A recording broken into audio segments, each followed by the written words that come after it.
분은 왜 주식을 하시나요? 돈 벌려고 하죠. 카메라 돌아가고 있는 건가요? 네. 아, 돈을 버는 게 무조건 목적이지 사실. 돈을 더 많이 잘 벌라고 하는 게 주식이지 않을까. 거의 깡통 찬다고 표현하는데 두 분은 깡통 차본 적 있으신가요? 아, 수도 없이 차봤죠. 진짜 빈 깡통. 진짜 깡통을 저는 처음 전업 투자하고 그럴 때 대출도 받아서 했다가 그 대출 받은 금액도 깡통도 차보고 그랬어요.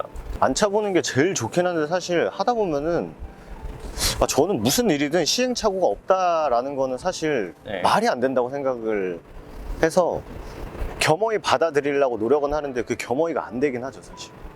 뭐 사이버머니로 하는 것도 아니고. 이게 심적 압박이 정말 심해요. 왜냐하면 벌었어도 꾸준히 계속 유지하는 것도 사실 어렵기도 하고, 이거를 만들었을 때 그리고 위에 단계에 올라왔을 때 한 번 무너지는 경우가 발생되거든요. 그러지 않은 사람도 있어요. 근데 대다반수가 그렇고, 원래 좀 수익률 퍼포먼스를 끌어올리기 위해서는 리스크 테이킹을 해야 되는데 그 리스크 테이킹을 하다 보면 이게 되는 거지. 물론 그렇지 않은 사람도 있죠. 근데 그렇지 않은 사람은 굉장히 고도의 훈련을 받았다든가 아니면 욕심이 적다라든가 로봇일 수 있고. 로봇이든가 세 가지 중 하나다. 깡통 차는 고난들이 많이 있으셨잖아요. 그럼에도 불구하고 계속 하고 계시는 이유는? 그 누군가는 원금을 복구를 하려고 해요. 원금을 복구를 하려고 계속 도전하는 건데 저는 그 관점보다도 뭔가 더 크게 성공을 하기 위해서 계속 도전을 했었던 것 같아요. 네. 제가 이거 굉장히 오래전에 들은 얘기인데 그 이제 주식으로 돈을 못 벌던 사람이었어요. 본인도 알아. 나는 주식을 하면서 지금 돈을 굉장히 많이 잃고 있구나라는 걸 아는데, 근데 이게 어쨌든 그분은 그 가정이 있었어요. 근데 가정이 있는 상태에서 그러기가 굉장히 어렵잖아요. 근데 그분이 마지막으로 와이프분을 설득했던 그 말이, 지금 눈앞에 금고가 있대요. 눈앞에 금고가 있는데 잠겨 있대. 근데 그 금고에는 분명히 정말 큰 뭐 돈들이 담겨 있는 건 아는데 내가 이 비밀번호를 풀어야 된다. 근데 이 비밀번호 내가 네 자리 중에 세 자리까지는 맞춘 것 같다. 근데 그 한 자리를 맞추면은 금고의 문이 열리는데 그걸 포기해가 나 지금 절대 포기 못하겠다 해가지고 와이프가 밀어줬대요. 해봐라. 해가지고 그분이 지금은 비밀번호를 잘 풀고 이제 금고에다가 돈을 쌓아두는 그런 분이 계신데, 그 이야기가 좀 와닿았던 것 같아요. 그러니까 왜냐면 그 마지막 한 자리를 풀기 위해서 진짜 모든 걸 쏟아붓고 망했다 하면서 이제 하나하나 풀어나가는 과정에 엄청 마지막 남겨놓고 이제 진짜 힘들어진 거지, 삶 자체가. 근데 그때 당시에 돈을 와이프의 부모님 쪽에서 이제 해가지고 이제 그걸로 이제 일어서신 분이 계신데, 그런 거 아닐까. 분명히. 왜냐면 가능성이 굉장히 무한하잖아요, 주식시장이라는 게. 지금의 위험을 취하고 무한한 가능성을 얻기 위해서 계속 하는 게 아닌가, 그런 생각. 제 와이프는 안 된다고 했을 것 같은데. 근데 그 쉽지가 않죠 사실. 쉽지가 당장 않아요. 분유값도 없고 기저값도 없는데 하기가 쉽지가 않죠. 지금 한 8년 넘게 하시잖아요. 일에 사람이 맞춰지는 것도 분명히 있을 텐데 나라는 사람이 좀 바뀐 부분이 있을까요? 약간 좀 무모해진 거? 저는 저는 그렇게 막 공격적인 인생을 살고자 했던 사람이 크게 아니었거든요 사실. 근데 이게 말한 대로 내가 위험을 취하지 않으면은 결코 플러스 알파, 그러니까 2보를 가기 위해서 1보 후퇴는 어쩔 수 없는 것 같아요. 사업하시는 분들도 마찬가지고 뭐 나아가기 위해서는 당연히 이제 한 발짝을 떼야 되잖아요. 근데 그 한 발짝 뗀다는 것 자체가 내가 이제 잘 이렇게 안정돼 있던 바닥에서 하나를 띄어야 된다는 거는 기존에 있었던 것도 한 발로 서서 휘청휘청 해야 되고, 새로운 발도 그게 늪일지 아스팔트 바닥일지 뭐 아무도 모르니까. 근데 그런 거 보면은 어차피 한 번 사는 거, 두 발 이렇게 놓고 그냥 이렇게 점프 뛰면서 그냥 거기서 머물러서 살 바엔 어차피 한 번 살고 어차피 사람 죽는 거. 때로는 의도치 않게 무리할 수도 있겠네요. 그쵸. 저는 주식을 하면서 원래 좀 독한 성격이었거든요. 원래 좀 독한 성격이었는데 그냥 독종 중에 독종이 된 기분이에요 사실. 주식을 하면서. 주식을 하면서 왜냐면 굉장히 승부욕도 강하고 그러거든요. 근데 주식시장이 지기 싫다라는 생각이 들다 보니까 미친 듯이 한 것 같아요. 그러면서 내 스스로에 대한 뭐라고 표현해야 되지? 성장은 둘째치고 인간이라는 사람 자체가 굉장히 그냥 너무 독해지고 어떻게 표현해야 될까 이걸. 그렇게 바뀐 것 같아요 사람 자체가. 누군가는 휴식이 중요하다고 생각을 하잖아요. 요즘은 사람 또 어떻게 바뀌었냐면 휴식을 취하면 굉장히 그게 저한테는 이상하게 다가와요. 이게 이상하다는 게 어떤 3일 쉬잖아요. 근데 내가 이틀이나 쉬어버렸어요. 이틀이나 쉬었다라는 압박감이 있더라고요. 내가 지금의 나의 이런 성공의 길을 계속 유지를 하기 위해서는 더 노력해야 된다라는 이런 하나의 그런 고정관념, 그런 압박 같은 게 생기는 것 같아요. 이게 내가 여기에서 이제 앞으로 더 크게 성공하고 내가 욕심이 많아서 그런 걸 수도 있는데 누군가의 기준에서는 저는 주식 투자로 성공을 한 사람이에요. 하지만 제 기준점이 있다 보니까 그거를 달성을 하기 전에 뭔가의 나를 위한 걸 베풀다 보면 이게 불안감으로 작용이 되는 거죠. 그런 게 좀 있는 것 같아요. 예를 들어서 일요일날 출근 안 한다? 형 그 다음날 아침에 편한 마음으로 출근할 수 있을 것 같아? 그치. 그리고 저번 주 저희가 했던 얘기가 저희가 이제 어느 정도 달에 목표치를 우리가 이제 이번 달은 이렇게 하자라고 하고 목표치를 정해두고 하는데 저번 주에 하루 쉬었나? 수요일 날 쉬었잖아요. 네. 그리고 다음 주에 생각해보니까 월요일 날 또 쉬어. 그럼 어쨌든 간에 영업일이 한 20일 기준이다라고 하면은 이틀이 빠진 거잖아요. 그거에 대해서 약간 장중에 좀 깜짝 놀란. 혹시 내 하루 어디 갔지?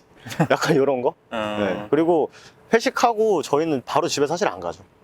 회식하고 사무실 와가지고 마저 맞아요. 할 거 하고 그 다음에 좀 퇴근을 해야.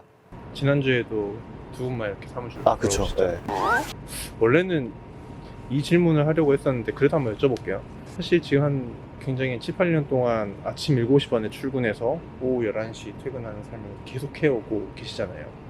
위기는 없었는지, 지치시진 않는지. 물론 아까 이 휴식보다 쉬었을 때 죄책감, 압박감이 더 커서 조금 덜 쉬는 게 낫다라고 하셨는데 분명 그 반대도 있으셨을 것 같긴 하거든요. 저는 굉장히 지쳤을 때가 언제냐면 내가 이렇게까지 노력했는데 안 됐을 때 항상 얘기를 하는데 내가 노력한 거에 10분의 1만 나는 성공했으면 좋겠다라는 생각이 커요. 나태함과 노력을 하지 않으면 그거는 100% 배신을 합니다. 예, 뭔가 그러한 행동은 100% 배신하는데 노력은 문제는 아무리 노력을 해도 배신을 하더라고요. 이 주식시장에서는 대신에 확률을 높여주는 거지. 성공할 수 있는 확률을 높여주는 거지. 노력도 배신을 합니다. 내가 너무나도 많은 나의 노력을 하고 나의 분석이 됐는데도 불구하고 이 대외적인 요소나 아니면 좀 블랙스완 같은 현상, 내가 어떻게 해볼 수 없는 이런 현상이 생겼었을 때 손실이 나와주면 굉장히 조금 피로감을 많이 느끼더라고요. 피로감과 이런 힘듦이라고 표현해야 되나?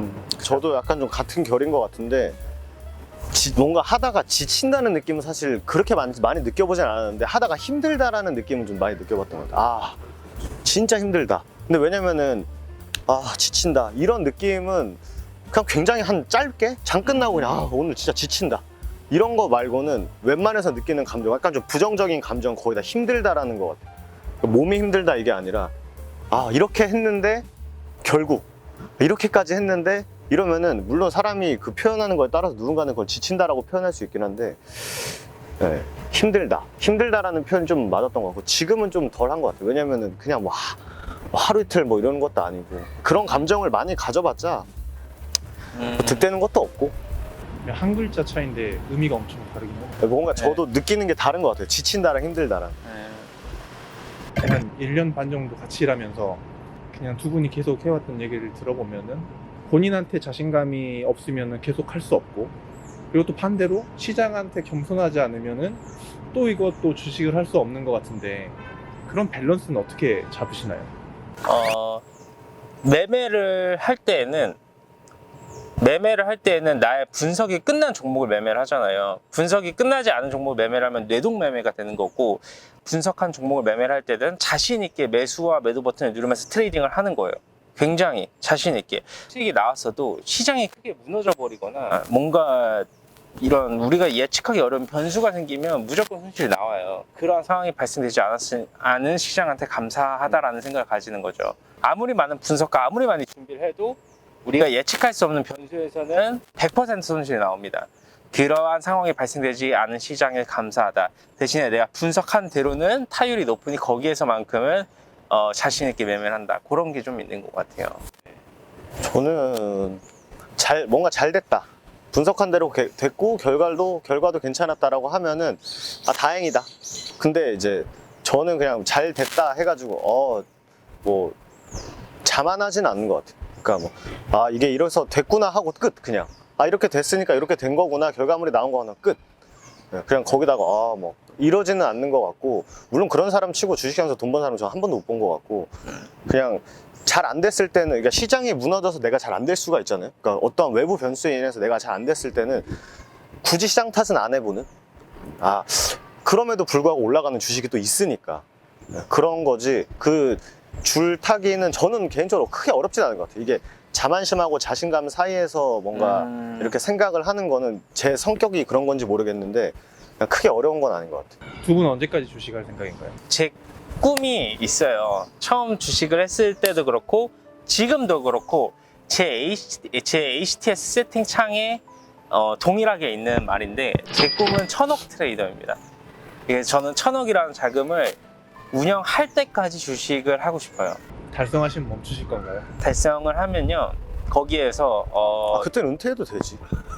저는 좀 많이 널리 알려보고 싶어요.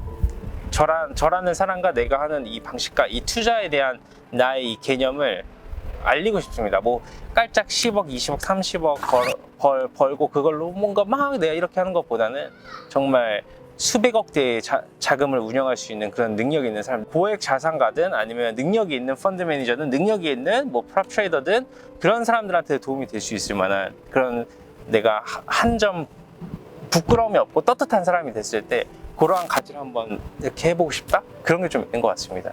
예. 저는 어떠한 모든 구매를 할 때 아무 거리낌 없이 할 수 있는 정도.